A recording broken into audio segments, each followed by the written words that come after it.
अलंकापुरी पुण्यभूमी पवित्र, तिथे नांदतो ज्ञानराजा सुपात्र.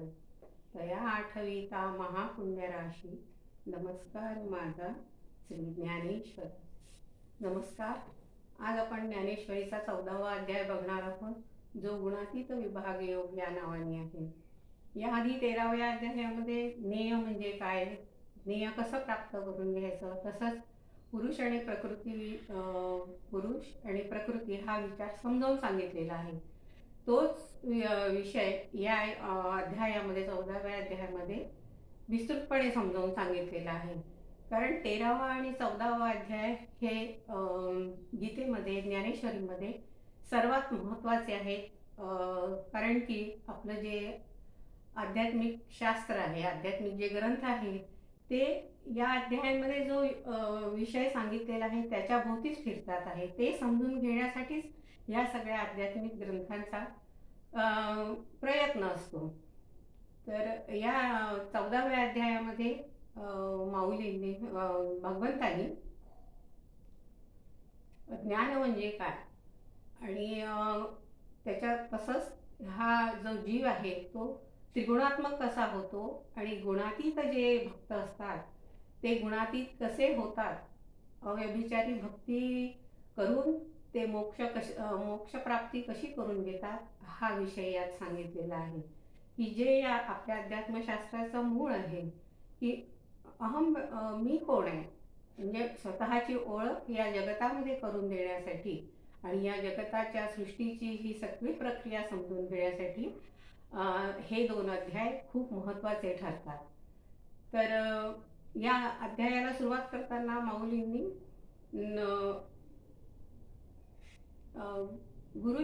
आपल्या मंगलाचरणामध्ये गुरुस्तुतीने आरंभ केलेला आहे. तर या गुरुस्तुतीमध्ये आपल्याला सद्गुरूंचं आध्यात्मिक अस्तित्व कसं असतं, तसंच जिज्ञासूंनी सद्गुरूंकडे कोणत्या दृष्टीने बघावं, तसंच सद्गुरूंकडे बघण्याची शिष्याची ही विनयशील वृत्ती कशी असावी, तसंच सद्गुरूंकडून काय मागावं आणि कसं मागावं, या सगळ्या प्रश्नांची उत्तरं आपल्याला या मंगलाचरणामध्ये मिळतात. तर ह्या मंगलाचरणाला सुरुवात करताना माऊलींनी सर्वप्रथम आपल्या सद्गुरूंचा जय जयकार केलेला आहे. त्या जय जयकाराची ओवी अशी की जय जय आचार्या समस्त सुरवर्या, प्रज्ञा प्रभा सूर्या सुखोदया. म्हणजे सुरुवातीलाच माऊलींनी सद्गुरूंचा जय जयकार केलेला आहे. तसंच माऊली म्हणतात की जय जय आचार्य, आणि हे सर्व जे आहेत देव, त्या देवांमध्ये हे सद्गुरू श्रेष्ठ आहेत, सर्वश्रेष्ठ आहेत. तसंच ते आनंदाचे दाते आहेत, तसेच बुद्धीचा उदय करणारे ज्ञानसूर्य सुद्धा आहेत. तर हे सद्गुरू जे आहेत ते त्यांच्यामुळे आपल्याला ईश्वर प्राप्तीचा आनंद प्राप्त होतो. तसंच आपल्या बुद्धीचा पूर्ण विकास करणारे हे सद्गुरू आहेत. तर बुद्धीचा पूर्ण विकास करणं म्हणजे काय, तर बुद्धीमध्ये असणारं ज्ञान हे पूर्णत्वाने प्रगट व्हावं, यासाठी माऊली म्हणतात की स्वमत भाष्य करता येणं हे सद्गुरूंच्या कृपेने होणाऱ्या बुद्धी प्रसवतेचं प्रकट रूप आहे. थोडं समजावून सांगते की बुद्धी प्रसवते म्हणजे काय, की बुद्धी प्रसवते म्हणजे बुद्धीमध्ये ज्ञानाची कवाडं ही पूर्णपणे उघडली जातात. त्या विषयावर बुद्धी पूर्णपणे सखोलपणे विचार करून आपलं मत मांडण्यासाठी जो कोणी हा बुद्धिवंत असेल त्याला तयार करते, म्हणजे त्याच्या बुद्धीमध्ये हे ज्ञान प्राप्त करून देत असते. म्हणून सद्गुरूंचं हे विशेष महत्त्व माऊलींनी आपल्याला सांगितलेलं आहे. त्यानंतर माऊली म्हणतात की सद्गुरू हे सगळ्यांचं विश्रांती स्थान आहे. तसंच जे सद्गुरूंना जाणत नाही त्यांना हे विश्व अगदी खरं वाटतं, ही सृष्टी, आणि जे सद्गुरूंना जाणतात त्यांना या विश्वामध्ये फक्त सद्गुरू सगळीकडे भरून उरलेले आहेत हे असं जाणवतं. तर सद्गुरूंची ही स्तुती करत असताना माऊलींना, एक तर माऊलींची सद्गुरूंवर आपली इतकी भक्ती आणि इतकी श्रद्धा आहे की त्यांना सद्गुरूंचं वर्णन करताना शब्द अपुरे पडतात, उपमा अपुऱ्या पडतात. तर ज्ञानेश्वर माऊली आपल्या सद्गुरूंचं वर्णन करताना म्हणतात की चंद्र सूर्य यांना जो प्रकाश मिळतो तो तुमच्या शक्तीमुळे मिळतो. जलाला जी गोडी प्राप्त होते ती तुमच्या प्रेमामुळे गोडी प्राप्त होते. तसंच पृथ्वी तिच्याजवळचा जो क्षमाक्षीर नावाचा गुण आहे तो तिने तुमच्यापासून घेतलेला आहे. तसंच वारा जो सगळ्या आकाशामध्ये संचार करत असतो, त्याला संचार करण्याचं सामर्थ्य सुद्धा त्यांनी तुमच्याकडून घेतलेलं आहे.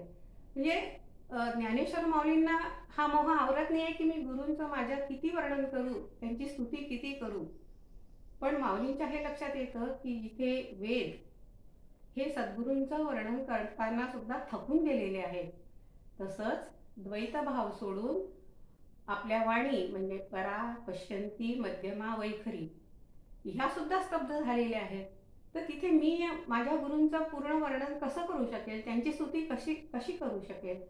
म्हणून माऊली म्हणतात की या लागी आता स्तुती सांडून निवांता, चरणी ठेवी जे माता हेची भले. म्हणजे माऊली आपल्या सद्गुरूंना म्हणतात की सद्गुरुराया मी तुमचं पूर्णपणे वर्णन आणि तुमची पूर्ण स्तुती ही करू शकत नाही, तुम्ही त्याच्या पलीकडे आहात. तेव्हा मी आता मौन होऊनच तुम्हाला वंदन करतो. आणि मग याच्या पुढे माऊली सद्गुरूंसमोर मागणं मागतात आहे. तर ते मागणं कसं मागायचं आणि काय मागायचं हे सुद्धा माऊलींनी आपल्याला दाखवून दिलेलं आहे. माऊली म्हणतात की आता कृपा भांडवल सोडी मती भरी मती आता कृपा भांडवल सोडी भरी मती माझी या पोतडी करी ज्ञानपद्य जोडी थोरा माते. म्हणजे माऊली म्हणतात सद्गुरूंना की हे तुम्ही तुम्ही खूप कृपाळू आहात. कृपाळूपणाचं भांडवल तुमच्याकडे इतकं आहे की ते तुम्ही थोडंसं माझ्यासाठी आता रितं करा, म्हणजे माझी बुद्धी ज्ञानाने पूर्ण करा, तरच मी हा ग्रंथ पूर्णत्वास नेऊ शकेल. आणि माझी बुद्धी ही या ग्रंथामध्ये पूर्णत्वाने प्रकट व्हावी, म्हणून तुम्ही ज्ञानसूर्य होऊन माझ्या पाठीशी उभे राहा, असं मागणं मागतात आहे. कारण माऊलींना माहिती आहे की पारमार्थिक ग्रंथाची निर्मिती ही स्वबुद्धीच्या सामर्थ्यावर करता येणं शक्य नाही, तिथे गुरुकृपाच हवी. म्हणून माऊली सद्गुरूंजवळ कृपेची सतत मागणी करतात आहे. तसंच पुढे काय म्हणतात माऊली की अगा वैश्वक धामा तुझा प्रसाद चंद्रमा करी मज पौर्णिमा स्फूर्तीची. म्हणजे माऊली म्हणतात की हे सद्गुरुराया तुम्ही सगळ्या विश्वाचे आश्रयदाते आहात. तुम्ही प्रसन्नतारूपी चंद्राने माझ्या हृदयामध्ये उदयास यावं, म्हणजे तुम्ही माझ्यावर प्रसन्न व्हावं चंद्रासारखं शीतल, आणि मला स्फूर्ती द्यावी. किती स्फूर्ती द्यावी तर पौर्णिमा ही जशी चंद्राच्या पूर्ण विकसत्वाचा पूर्णत्व आहे, म्हणजे की पौर्णिमेला चंद्र हा सगळ्या कलांनी उदयास येतो, तसं तुम्ही माझ्या ती स्फूर्ती देऊन मला हा ग्रंथ निर्मितीसाठी सहाय्य करावं. मग ही स्फूर्ती मिळाल्यावर तुमची कृपा झाल्यावर मी काय करीन तर मी माझ्या ग्रंथामध्ये नवरसांचा आविष्कार करीन आणि त्यात शांतरस म्हणजे भक्तिरसाला प्राधान्य देईल. अशा प्रकारे माऊली आपल्या गुरूंचं स्तुती आणि वर्णन करतात आहे. तर माऊलींनी हे केलेलं गुरूंचं नमन आणि गुरुस्तुती ऐकून तिथे श्रोत्यांमध्ये असलेले ज्ञानेश्वर महाराजांचे जे सद्गुरू आहेत श्री निवृत्तीनाथ महाराज, ते प्रसन्न झाले हे स्तुती नमन ऐकून, आणि त्यांनी माऊलींना आशीर्वाद दिला आणि म्हणाले की हे ज्ञानदेवा तू आता ही स्तुती थांबव आणि गीतेचा ज्ञानाचा जो विषय आहे तो अधिक स्पष्ट करून सोपा करून या श्रोत्यांना सांग. तर चटकन माऊली म्हणाले की मी ह्या आज्ञेचीच वाट बघत होतो की तुम्ही मला केव्हा म्हणताय की तू गीता भाष्य कर. आता तुमची मला कृपा झाली तर आता मी तुमच्या आज्ञेचं अगदी पालन करेन. तर माऊली श्रोत्यांना म्हणतात की हे कसं झालं बघा की सहजे दुर्वेचा डिरू अंगेची तव अमरू वरी आला पुरू पीयुषाचा. आधीच मी गीता भाष्य सांगतो आहे आणि गीता भाषा सांगत असताना त्याच्यावर माझ्यावर आता सद्गुरूंची कृपा झाली आहे. म्हणजे मी आता किती छानपणे हे तुम्हाला गीता भाषा समजावून सांगू शकेल. खरंच माझ्यावर गुरु प्रसन्न झाले. तर हे कसं झालं, तर जशा दुर्वा असतात, माऊली उदाहरणही सांगतात आहे, की जशा दुर्वा असतात, ज्याला आपण हरळीसुद्धा म्हणतो, त्याच्या ज्या मुळा असतात, त्या मुळा ह्या अमर असतात. म्हणजे दुर्वांना, हरळीला अमरत्वाचा अमरत्व प्राप्त आहे त्यांना. म्हणजे त्या दुर्वा तुम्ही कुठेही टाकल्या तर त्यांची मुळं ही लागलीच रुजतात. अशा या अमर असलेल्या दुर्वांवर जर अमृताचा अभिषेक झाला तर किती छान होईल. अगदी तसंच माझ्या ठिकाणी झालेलं आहे, की माझ्यावर याच्यापुढे माऊली म्हणतात, आता येणे प्रसादे विन्यासे विदग्धे मूळ शास्त्रपदे वाखाणीन. म्हणजे माऊली म्हणतात की मला जो गुरूंचा हा जो प्रसन्नतेचा प्रसाद मिळालेला आहे, त्या प्रसादाने मी आता काय करीन, तर हे जे मूळ आपलं धर्मशास्त्राचं, या ग्रंथाचं जे मूळ शास्त्र आहे, ते मी तुम्हाला विन्यासे विदग्धे म्हणजे प्रशस्तपणे आणि निसंकोचपणे तुम्हाला सहज समजेल असं मी तुम्हाला समजावून सांगणार आहे. म्हणजे ज्ञानेश्वर महाराजांची आपल्या गुरुविषयी किती अवढ गुरुभक्ती होती हे याच्यातून आपल्याला दिसून येतं. पुष्कळदा माऊलींवर असा आरोपही केला जातो की माऊली गुरुस्तुती करत असताना वाहावत जातात. पण ही जी गुरुस्तुती आहे, या गुरुस्तुती करून माऊलींनी गुरूंकडे कसं मागणं मागायचं, गुरूंविषयी आपली श्रद्धा कशी ठेवावी याचा आदर्श ठेवलेला आहे. तसंच माऊली म्हणतात की आता मला ह्या ज्या माझ्या सद्गुरूंची माझ्यावर कृपा झालेली आहे, तर मी आता प्रत्यक्ष अध्यायाला सुरुवात करतो आणि 14व्या अध्यायाचा जो मुख्य विषय आहे ज्ञानाचा, त्याला माऊलींनी सुरुवात केलेली आहे. तर माऊली म्हणतात इथे ज्ञान याच्यामध्ये 14व्या अध्यायात जे ज्ञान म्हटलेलं आहे, ते ज्ञान म्हणजे आत्मस्वरूपाचं ज्ञान आहे, ज्याला श्रुतींनी परमज्ञान असं सुद्धा म्हटलेलं आहे. की जे ज्ञान प्राप्त करून आपले थोर ऋषी मुनी हे देहबंधापासून स्वतःला वेगळं करतात आणि मोक्षप्राप्ती करून घेतात. तर अशी ही मोक्षप्राप्ती प्रत्येक जीवाने प्राप्त करावी म्हणून हे ज्ञान माऊली आणखी सोप्या भाषेत समजावून सांगतात आहे. तर या ज्ञानाला सर्वश्रेष्ठ असं का म्हटलेलं आहे, तर भगवंत सुद्धा अर्जुनाला इथे म्हणतात, गीतेमध्ये सुद्धा म्हणतात की अर्जुना, मी तुला हे आत्मस्वरूपाच्या ज्ञानाविषयी कितीदा समजावून सांगितलेलं आहे, कितीदा उपदेश केलेला आहे, पण तुझी उत्कंठा ही काही कमी होत नाही. म्हणजे तुझी ही आत्मस्वरूपाचं ज्ञान जाणून घेण्याची जी उत्कंठा आहे, ती पाहून मला हा आत्मस्वरूपाचा उपदेश तुला पुन्हा पुन्हा करण्याची इच्छा होते. ही तुझी उत्कंठा मला ते सांगण्यासाठी बाध्य करते.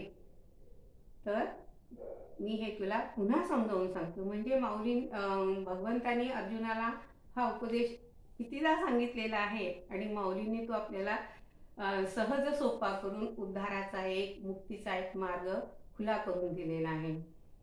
तर भगवंत अर्जुनाला म्हणतात की अर्जुना, भ्रम, भ्रांती, मोह आणि अज्ञान यांना दूर करण्याचा एकमेव मार्ग म्हणजे ज्ञानप्राप्ती आणि अनुभवाची सिद्धता. नुसतं ज्ञानप्राप्ती करून शक्य होणार नाही आत्मस्वरूपाचं ज्ञान, तर त्याचा आपल्याला अनुभव यायला पाहिजे. जे 13व्या अध्यायात भगवंतांनी सांगितलेलं आहे की अध्यात्मशास्त्र नित्यत्व आणि तत्वज्ञान दर्शन.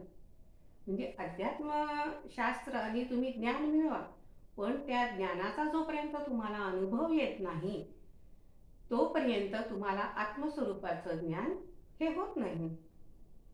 तर असं हे ज्ञान सर्वश्रेष्ठ आहे, कारण संसार हा आत्मज्ञानाला झाकून टाकतो, आत्मज्ञानापासून जीवाला दूर नेतो आणि ही माया आत्मज्ञानापासून आपल्याला परक करते.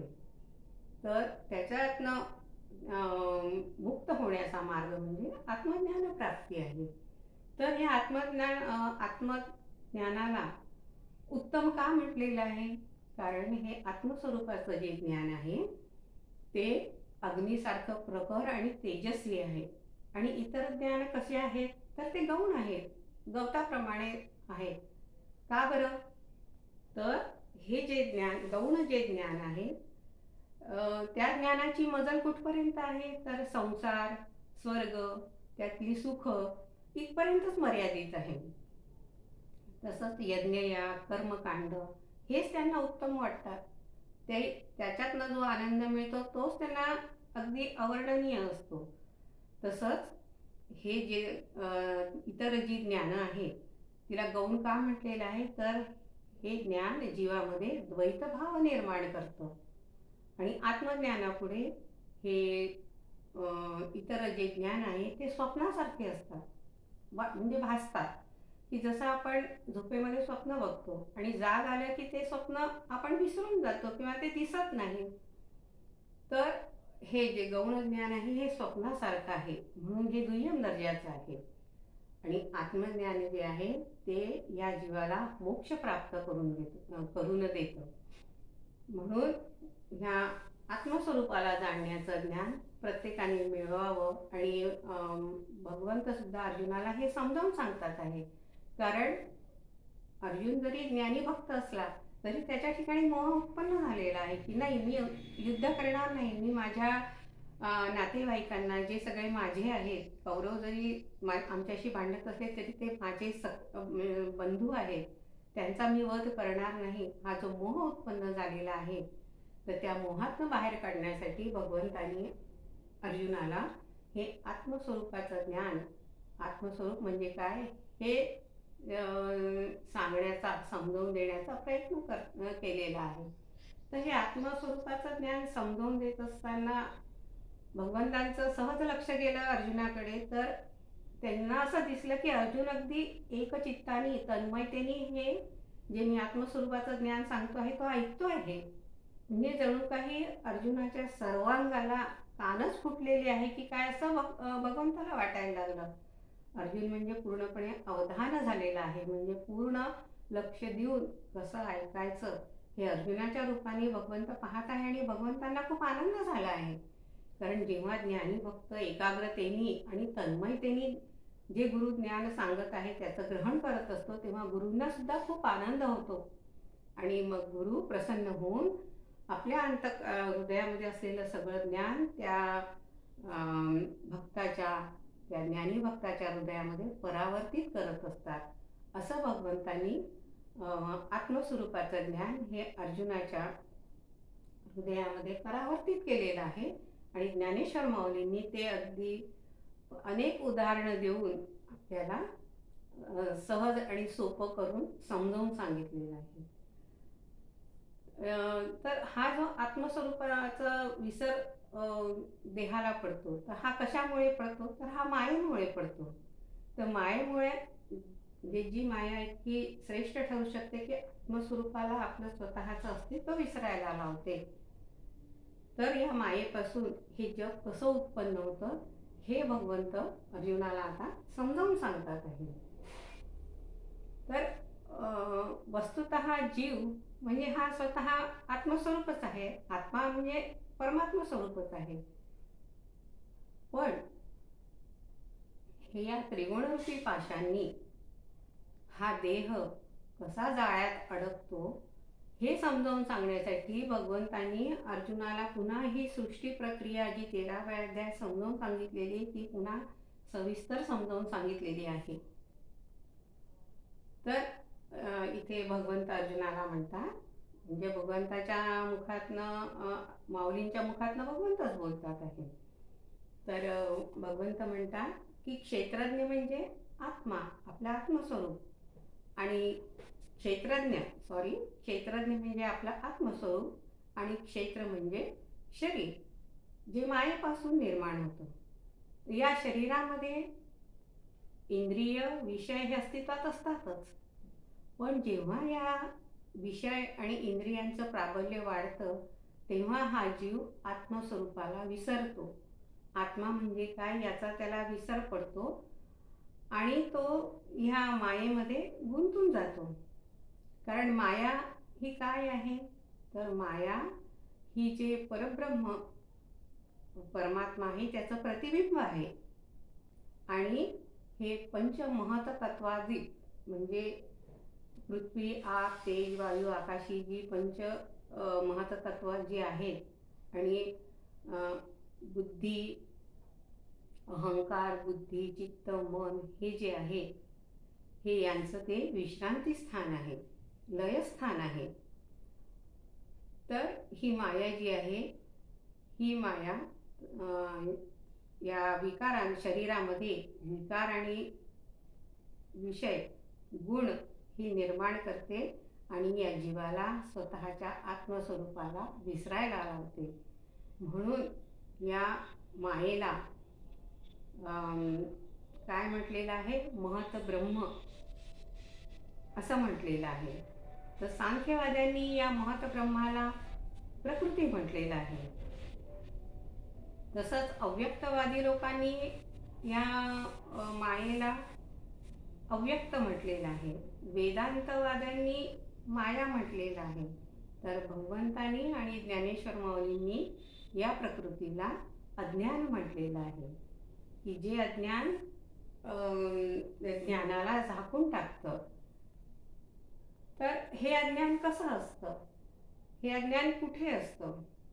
तर हे जे अज्ञान आहे हे मायेमुळे तर निर्माण होतंच, पण जसं अंधुक प्रकाशामध्ये आपल्याला समोरची वस्तू ही स्पष्ट दिसत नाही, तर हिवाळ्यामध्ये याचा आपल्याला प्रत्यक्ष अनुभवही येतो की जेव्हा धुकं असतं तेव्हा अगदी समोरची वस्तू आपल्याला अस्पष्ट दिसते, पण ती अस्पष्ट दिसते.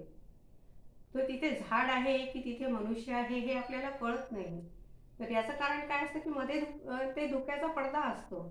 तसंच हे जे जगत आहे आणि हा जो आत्मा आहे यांच्यामध्ये हा मायेचा पडदा असतो.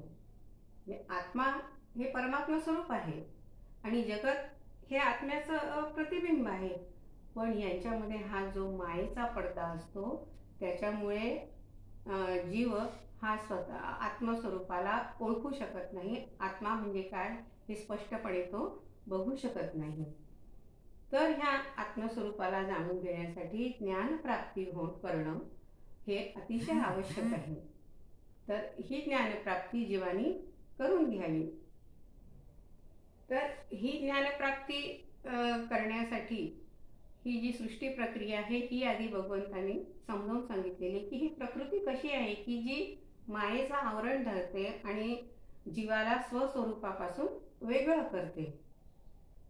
तर भगवंतांनी म्हटलेलं आहे की अर्जुना, ही जी प्रकृती आहे ही प्रकृती म्हणजे कसं आहे की जसं आपण दिवा घेतला हातामध्ये आणि अंधाराला शोधू लागलो तर आपल्याला अंधार दिसेल का? किंवा सूर्याने म्हटलं की मला रात्रीला भेटायचं आहे, तर सूर्याला कधी रात्र भेटू शकेल का? नाही. या दोघांचं परस्पराशी कधीही भेट होणार नाही. तेव्हा जसा जसा सूर्य जाईल तसा तसा अंधार हा पळत जाईल. असं हे अज्ञान म्हणजे हे जे आहे हे अज्ञानाचं रूप हे असं आहे. जसं जेव्हा दिवसही नसतो आणि रात्रही नसते, यांच्यामध्ये काय असतं? यांच्यामध्ये जो काळ असतो त्याला आपण संध्याकाळ म्हणतो. तसंच जसा आत्मा आणि जगत यांच्यामध्ये जो ज्ञानाच्या अभावाचा जो हे अभावाची जी स्थिती असते त्या स्थितीला अज्ञान म्हटलेलं आहे. की जी अज्ञानाची स्थिती अनिर्वचनीय आहे. त्या दोघांमध्ये म्हणजे जीवाला विपरीतही ज्ञान होत नाही आणि स्वस्वरूपाचंही ज्ञान होत नाही, अशी ही स्थिती आहे. तर ही मायेमुळे निर्माण होते, अज्ञानामुळे निर्माण होते. आणि अज्ञान म्हणजे काय? तर जेव्हा ज्ञान हे चैतन्याचं आवरण होऊन जातं तेव्हा त्या चैतन्याला आपण क्षेत्रज्ञ म्हणतो. आणि सगळ्यात महत्त्वाचं म्हणजे की जेव्हा जीवाला स्वस्वरूपाचं ज्ञान होत नाही आणि जे अज्ञानाने वाढत जातं त्याला या क्षेत्रज्ञाचं म्हणजेच जीवात्म्याचं रूप म्हटलेलं आहे. तर असा हा आत्मा आणि जगत यांच्यामधला हा जो योग आहे तो सगळ्यात महत्त्वाचा आहे, की तो समजून जर जेव्हा आपण घेतला, तर हे आत्मस्वरूपाचं ज्ञान समजण्यास आपल्याला खूप मदत होईल, सोपं होईल. म्हणून हा योग प्रत्येकाने समजून घ्यावा.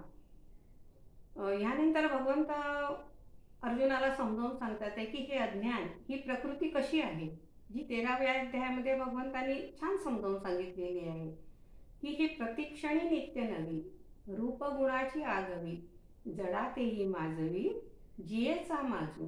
म्हणजे ही प्रकृती कशी आहे? एक तर ही प्रकृती म्हणजे या पुरुषाचं प्रतिबिंब आहे, अज्ञान आहे.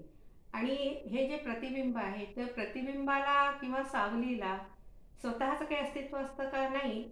बिंब जसं हालचाल करेल तसं प्रकृतीचं ह्या बिंबाचं किंवा त्या सावलीचं आपल्याला हालचाल होताना दिसते. जसं आपल्याला स्वतःला बघायची इच्छा होते, तेव्हा आपण आरशात बघतो, नाही का? आणि आरशात आपल्याला आपलंच प्रतिबिंब दिसतं. तर त्या प्रतिबिंब स्वतःहून काही दिसू शकतं का? नाही. जेव्हा आपण आरसा समोर ठेवतो, तेव्हा ते स्वतःचं प्रतिबिंब आपल्याला आरशात दिसतं. तर अशी ही प्रकृती आहे, जी पुरुषाला विकारी करते. पुरुषाच्या ठिकाणी जीवभाव उत्पन्न करून तिने निर्माण केलेल्या सृष्टीचा उपभोग घ्यायला लावते. तर ही अशी प्रकृती कशी आहे? तर जी प्रतिक्षणी नित्य नवी, ही क्षणाक्षणाला बदलणारी आहे. जी काल आहे ती आज नाही, जी आज आहे ती उद्या नाही. प्रतिक्षणी नित्य नवी, रूपगुणाची आगवी, रूपवान तर आहेच, तशीच गुणमयी आहे ही. ज्ञान ज्ञान तर आहेच, पण 18 विद्या 64 कला यांची सुद्धा ही जन्मदाती आहे. तसंच विषय विकार यांनी जीवाला ग्रासून टाकणारी सुद्धा आहे. तसंच जडातेही माजवी जियेचा माजू, म्हणजे सूक्ष्म प्रकृतीच्या आधारे ही जडाच्या ठिकाणी जीवभाव उत्पन्न करण्याचं सामर्थ्य ठेवते आणि तिला हवं तसं हे जे सृष्टी आहे तिच्यात ती तिचा खेळ मांडते. अशी ही प्रकृती आहे. तर ह्या प्रकृतीला म्हणजे ह्या प्रकृतीपासून जीवाची निर्मिती कशी होते हे भगवंत अर्जुनाला समजावून सांगतात आहे. तर जेव्हा पुरुष आणि प्रकृती म्हणजे बिंब जरी असलं, प्रतिबिंब जरी असलं, तरी ते बिंबामुळे दिसतं. प्रकृती जरी आहे तरी त्या पुरुषाचा आधार आहे.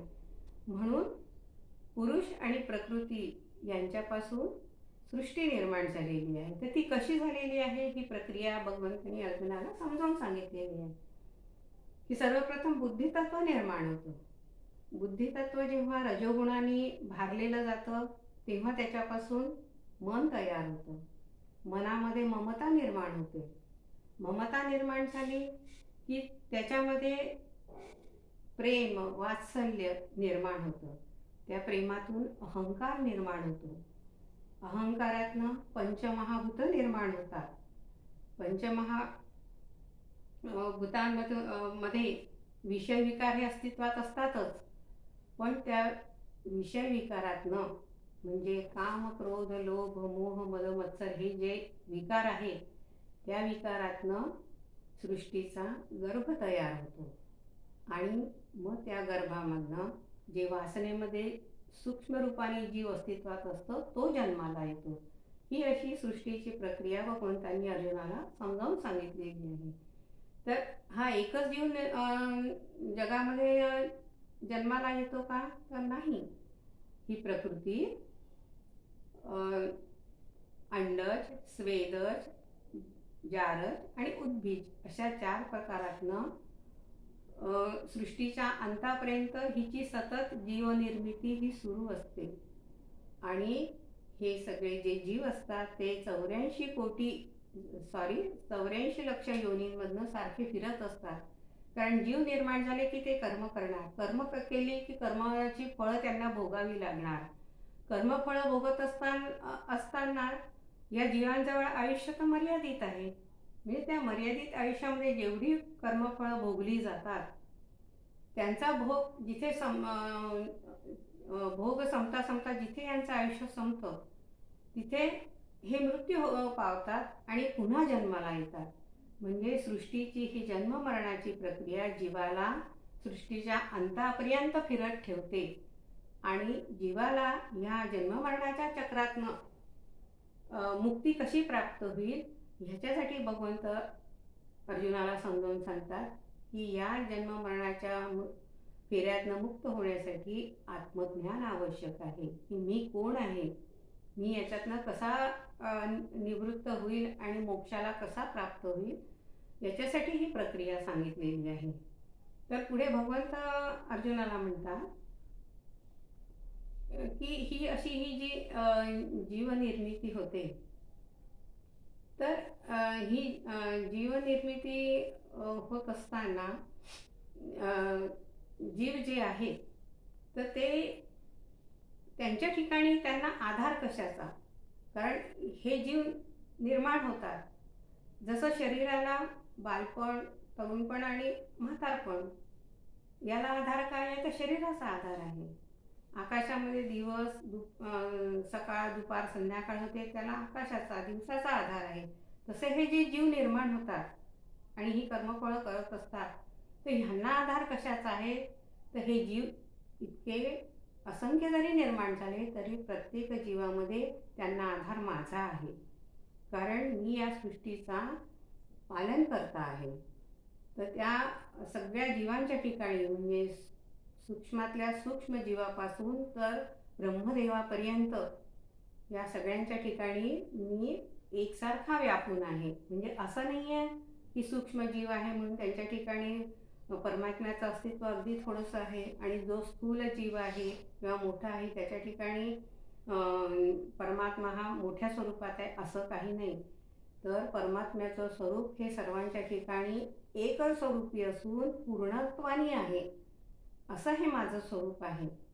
तर अशी ही सृष्टी प्रकृती माझ्यापासून माझ्या बीजापासून ही सृष्टी निर्माण होते, म्हणून या सृष्टीचं पितृत्व माझ्याकडे येतं. माऊली म्हणतात, भगवंत अर्जुनाला म्हणतात, माऊलींच्या मुखातनंच बोलतात आहे की या कारणी मी पिता, महद्ब्रह्म हे माता, अपत्य पांडुसुता जगडंबरू. म्हणजे भगवंत म्हणतात की या सृष्टीचा आधार, ही प्रकृती जी ही सृष्टी निर्माण करते त्याला आधार माझा आहे. म्हणजे मी प्रकृतीमध्ये या सृष्टीचं बीज रोवतो म्हणून मी पिता आहे आणि त्या सृष्टीचं पालन पोषण करते ही प्रकृती म्हणून तिला माता म्हटलेलं आहे. तर आमच्यामुळे या दोघांमुळे हे जग निर्माण होतं म्हणून हे आमचं मूल आहे असं म्हटलेलं आहे.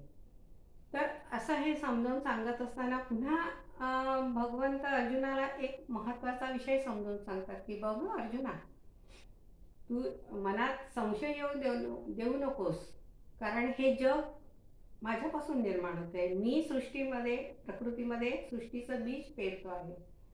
तर हे जग निर्माण झाल्यावर तुला असं नको वाटायला की हे जग निर्माण झालं तर माझा लोप होईल, माझ्यामुळे हे जग निर्माण झालं म्हणजे हे तिसरं कोणीतरी आहे, असं हे नाही आहे. जग आणि मी यांच्यामधला बंध हा एकच आहे. आमच्या दोघांमध्ये हा एक अहेव तंतू आहे, असं भगवंत अर्जुनाला समजावून सांगतात. तर माऊली आणखीन ते स्पष्ट करून सांगतात की जसं समुद्र असतो, समुद्र म्हणजे पाणी, तर समुद्राच्या लाटा म्हणजे काय असतं, समुद्राची मुलच झाली की नाही ती. तर समुद्राच्या लाटा या जशा समुद्राची संतती असतात किंवा अग्नी आणि अग्नीच्या ज्वाळा ह्या एकरूपच असतात, तसं मी आणि जगत हे वेगळं नाही आहे. ते सृष्टीपासून जरी निर्माण झालेलं असली तरी त्यांचा आधार हा मी आहे. त्याच्यामुळे हे जग माझ्यापासून वेगळं आहे असं समजू नको. तर या जगतामध्ये मीच प्रत्येक अणुरेणूमध्ये सूक्ष्म रूपात जड चेतन अशा सगळ्या ठिकाणी मी व्यापून आहे, असं हे माझं अस्तित्व आहे. अशा प्रकारे भगवंत अर्जुनाला आपलं स्वतःचं अस्तित्व म्हणजे मीच या जगतामध्ये विविध रूपामध्ये कसा व्यापून आहे हे समजावून सांगतात आहे. अमृतानुभवामध्ये हे माऊलींनी आणखी छान स्पष्ट करून सांगितलेलं आहे की अमृतानुभवामध्ये माऊली समजावून सांगतात आहे जगत आणि ज्ञेय जे परब्रह्म परमात्मा आहे त्याचं स्वरूप कसं आहे की परमात्मा स्वरूप कसं आहे ते एकटंच आहे, जे अजन्म आहे, जे स्वयंप्रकाशी आहे, जे अविकारी आहे आणि जे अव्यक्त आहे. तर ते एकटंच असतं. तर एकटं आपण किती दिवस राहू? जेव्हा त्या परब्रह्म परमात्म्याला स्वतःला बघायची इच्छा होते तेव्हा स्वतःचं रूप बघण्यासाठी तो ही विश्वनिर्मिती करतो आणि ही विश्वनिर्मिती तो स्वतःपासून करतो. म्हणजे तो स्वतःच हे सगळ्या विश्वातली रूपं ही स्वतःच असतात. म्हणजे ही जी सृष्टी दिसते याच्या कणाकणामध्ये म्हणजे जड, चेतन, सूक्ष्म, स्थूल अशा सगळ्या याच्यामध्ये तो परमात्माच व्यापून असतो. तर हे जग, ही सृष्टी म्हणजे परमात्म्याचाच रूप आहे. असं हे त्या अनुभवामृतामध्ये खूप छान समजावून सांगितलेलं आहे. अशा प्रकारे भगवंतांनी अर्जुनाला ही सृष्टीची प्रक्रिया पूर्ण समजावून सांगितलेली आहे. आणि मग यानंतर भगवंत अर्जुनाला हे समजावून सांगतात आहे की हा जीव जरी परब्रह्म स्वरूप असला तरी गुणाच्या योगाने हे जे त्रिगुण आहेत त्या त्रिगुणाच्या पाशांनी हा देह या परब्रह्म स्वरूपाला कसा जाळ्यात अडकवतो हे भगवंतांनी पुन्हा अर्जुनाला छान समजावून सांगितलेलं आहे. तर ते आपण उद्याला बघू. कारण की आपण मागे पण म्हटल्याप्रमाणे की ज्ञानेश्वरी ही ज्ञानेश्वरीमधली जी तत्व आहेत, सिद्धांत आहेत, हे एकसारखे जर आपण समजायला घेतले तर समजण्यास कठीण जातात. जर ते आपण टप्प्याटप्प्याने समजून घेतले तर ते आपल्याला सहज समजतात आणि हृदयापर्यंत पोहोचतात आणि आपल्या नेहमीसाठी ते लक्षात राहतात. तर असं हे जे माऊली पुढचं त्रिगुणाचं वर्णन आपल्याला सांगणार आहेत. त्रिगुण म्हणजे काय, गुणातीत ज्ञानीत कसा होतो हे आपण पुढे बघू. तर याच्या अगोदर माऊली आणखीन म्हणतात आहे की हे जे तुम्ही ऐकणार आहात हे तर याच्यासाठी माझी पण तुमच्याकडे एक विनंती आहे की तुम्ही हे कसं ऐका. कारण की या हे जे 13वा आणि 14वा जे अध्याय आहेत हे थोडे समजायला तत्वज्ञानाने हे पूर्ण परिपूर्ण आहे. सिद्धांत प्रमेय थोडे गूढ आणि कठीण आहे. तर ते समजून घेण्यासाठी तुम्ही तुमच्या मनाला कसं ठेवा. माऊलींनी छान समजावून सांगितलेलं आहे ज्ञानेश्वरीच्या सुरुवातीला. तर मलाही ते तुम्हाला पुन्हा सांगावंसं वाटतं की हे कसं तुम्ही तर माऊली म्हणतात की शारदेची ये चंद्रकळे माझी अमृतकण कोवळे जे वेचिता मन मवाळे चकोर तलवे तया लागी आता तया प्रती आता. म्हणजे की हे जे शरद ऋतूमध्ये जे चांदणं पडतं त्याच्यामध्ये कसं असतं की माऊली म्हणतात की त्याच्यामध्ये हे चंद्रकण आहे त्या प्रकाशामध्ये पृथ्वीवर येतात आणि त्या चंद्रप्रकाशातली जे अमृतकण असतात ते चकोराची छोटी छोटी पिलं असतात ती अगदी अगदी हळुवारपणे ती वेचून घेतात. तर तशी तुम्ही तुमच्या मनाची स्थिती करा. तया परी आता अवधारावी हे कथा. तर तुम्ही ही कथा ही याप्रमाणे ऐका आणि तुमच्या चित्ताला हळुवार करा. म्हणजे हे याच्यातलं गूढ जे तत्वज्ञान आहे हे प्रमेय सिद्धांत आहे ते तुम्हाला सहज समजतील आणि तुम्हाला ज्ञानेश्वरी गीता समजण्यास सोपी होईल. तर असं हे जर तुम्ही आणि तुम्ही हे करू शकाल असा मला विश्वास वाटतो. तर असं तुम्ही मनाची हळुवारपणा मनामध्ये आणून तुम्ही हे जे हा जो 14वा अध्याय आहे तो तुम्ही जर ऐकला तर तुम्हाला समजायला सोपा होईल असं मला वाटतं. तर या ठिकाणी आपण थांबूया आणि उद्याला याच्या पुढचा जो भाग आहे तो बघू. ज्ञानेश्वर महाराज की जय.